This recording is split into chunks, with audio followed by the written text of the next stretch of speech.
आमच्यामध्ये मी कुणालाच येऊ देणार नाही. जी गोष्ट एकदा माझी झाली की माझीच झाली. मग दुसऱ्या कुणी त्याच्याकडे बघितलं ना तरी मला ते सहन नाही होत. जी आमच्यामध्ये आली ती वर गेली.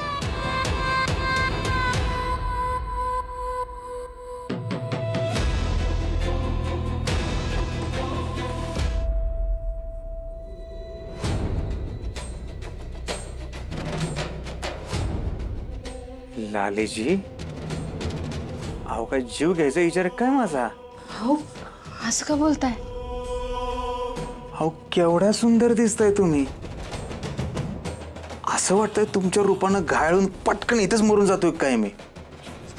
काय बोलताय? चिमटा घ्या. माझा विश्वासच बसना झालाय. एवढी सुंदर पोरगी माझी बायको आहे.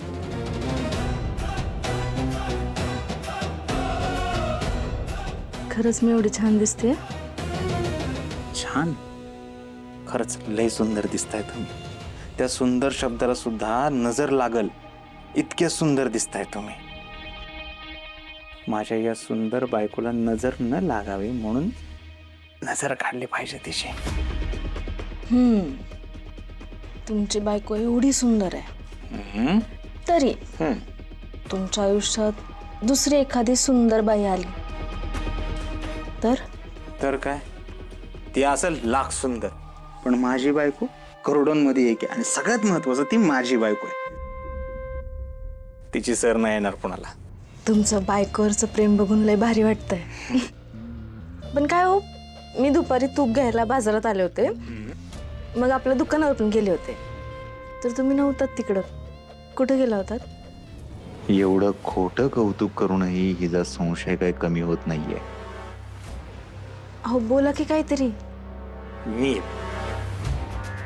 त्या एका बाईला ब्लाऊजची डिलिव्हरी द्यायला गेलो होतो. तिला ब्लाऊज लय आवडला, ती माझ्या प्रेमात पडली. मग आम्ही प्रेमाच्या गुलुगुलू गप्पा मारत बसलो होतो.